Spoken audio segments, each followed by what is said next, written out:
pull up, pull up. What's up, YouTube? It's me, Zilch. So, trying out the Focke-Wulf 190 Alpha 8 A8, the Anton. It's pretty awesome. Um, been a fan of this aircraft for quite a while. If you go way back, I used to fly it quite extensively in an old game on DOS called Secret Weapons of the Luftwaffe. If you remember that, well, that's cool. um, yeah. Um,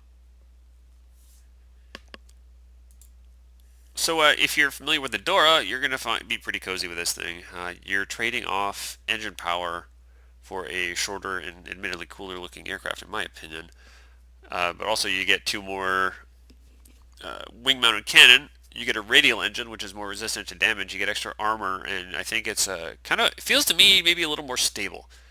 So if you're trying to line up a gunshot or you're doing ground attack or anything like that, it's pretty awesome. It doesn't have that twitchy.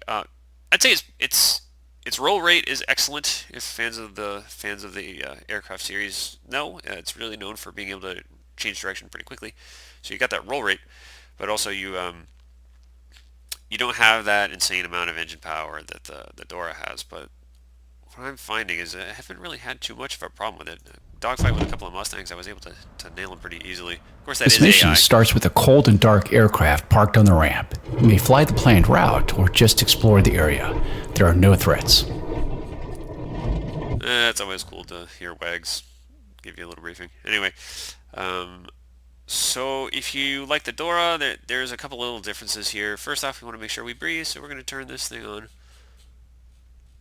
like so. And we're going to ignore this. A little cockpit orientation. We got our instruments, obviously. This shows you a little flippy. It's a technical term, a flippy that will tell you which fuel tank is being indicated in the fuel gauge here. But none of this actually works until we get electricity to the aircraft.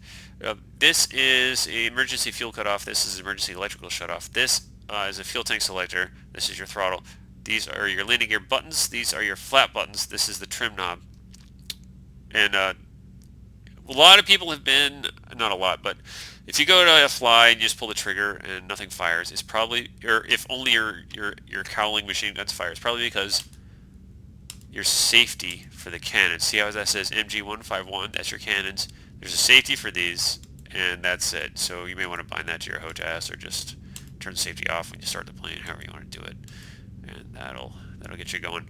There's also, it looks like there's a separate button for wing-mounted droppy ordnance.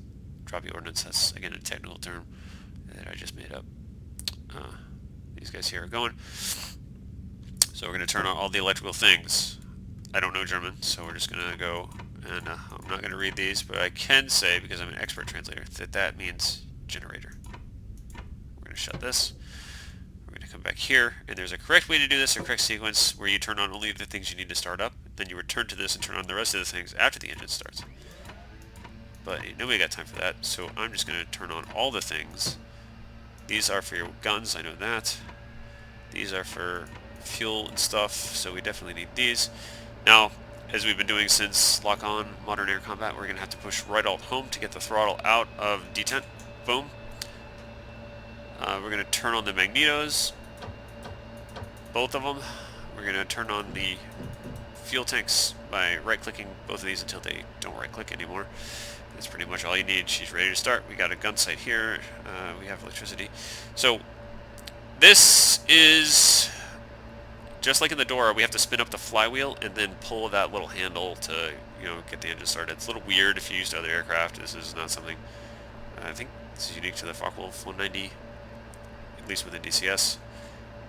So you have to open this cover. You press and hold this down with left click for 25 seconds. Hold it down for 25 seconds. Release it and then right click real fast to slap that flywheel into the I was gonna say engine starter or whatever, and get the engine turning. Anyway, I don't know the mechanics of it technically, but so I'm going to start this and real quick press and left hold. I'm sorry, press. left mouse and hold, excuse me. And I, instead of counting in my head, I started to use that handy clock right there they happen to have given us.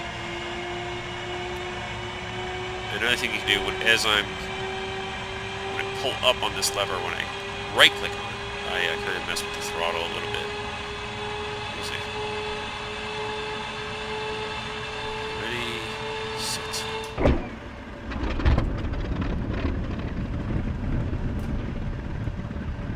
And we're on.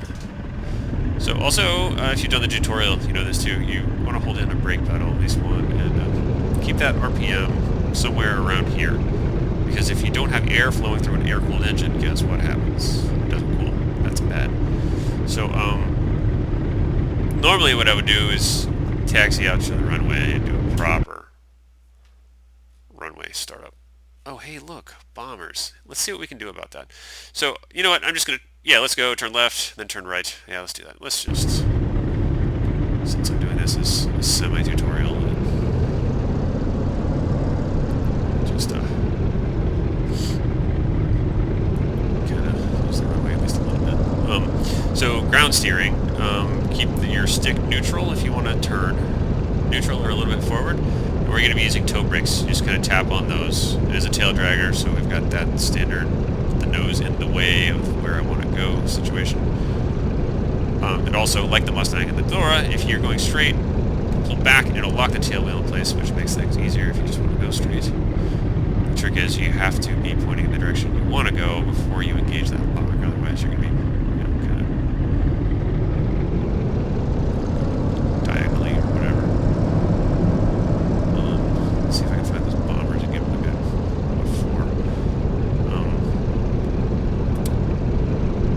so lock the tail wheel. There they are. Let's see if we can catch them, huh?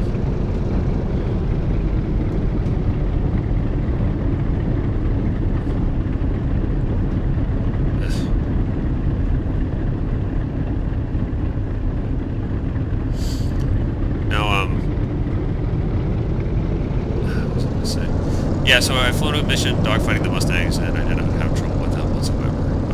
Probably just because it's AI. It's pretty, you know, it's a situation where once you engage AI, once you get their number, you know how to beat them. You can do so pretty reliably from that point on.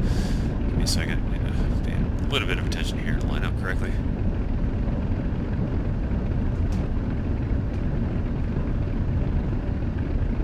Contrails, good indicator of where some nice juicy targets are going to be.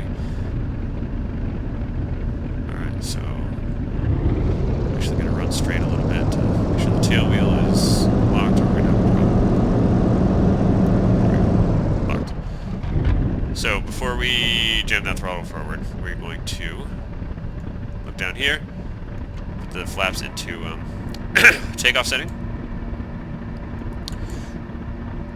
Takeoff in this is kind of interesting. As in the Dora, you want to get as much air flowing over that horizontal stabilizer as possible. As quickly as possible so you can get rotor authority. So I'm going to pull back on the stick a little bit to lock it. Also plant the tail. This does two things. It locks the tail wheel. It also plants the tail on the ground until you can get enough lift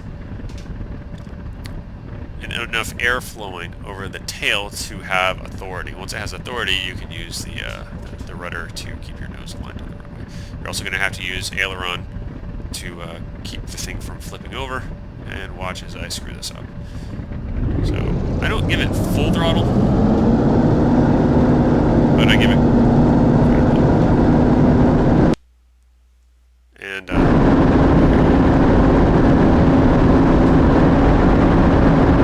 yeah, see how I do those pedals there?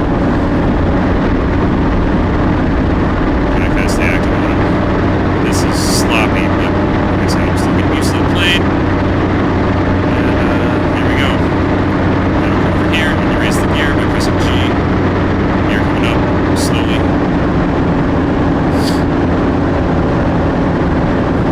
Too much right there. We're gonna pull those flaps up. Now we gotta arm the weapons. I'm gonna come down here and flip this thing on. Boom. And I'm going to turn the safety off. Now I've got 6 guns of awesomeness.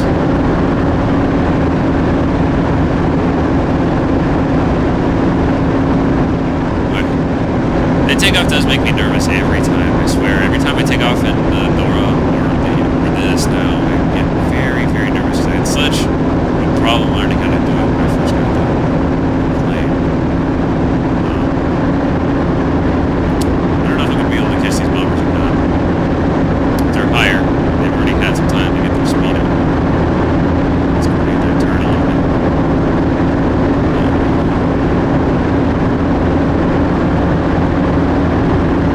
So it's pretty stable. Once you get it trimmed up, there's only the only trim it has is elevator. That's it. You don't have rudder trim. You don't have elevator trim. Well, technically it does. It's those little tabs out there, and those are adjusted on the ground, so you're not going to do it.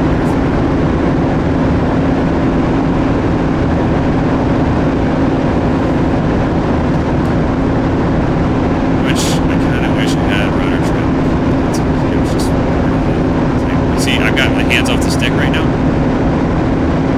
Just tiny little bumps. It's kind of like driving a car. It's very, very stable. You can just tiny little inputs.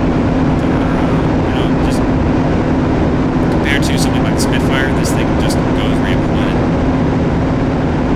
So, I've been touting this as an excellent ground attack platform, and I can see why. Also probably pretty good at shooting down bombers. Very stable, pretty rugged, heavy firepower. Another thing too is this gun sight, right? You'll see if I end up posting that video where I dogfight the Mustangs. Not very good with this thing. I end up shooting a lot of ammo to do very little damage. I'm just not very good with the fixed gun sight. If you can practice with it, you can be really nasty. I know the 109K guys have been doing it for years with Spitfire folks. But I guess we don't have to worry about it. It says because my DCS client crashed. So yeah, how about that? That's been going on for months, and that's part of why I haven't been posting many videos. Anyway, thanks for watching. I hope you at least got something out of that video, and I'll see what I can do about posting the dogfight and other stuff. And thanks again. See you soon. Good hunting. All that, well wishes and stuff. Yeah. Later.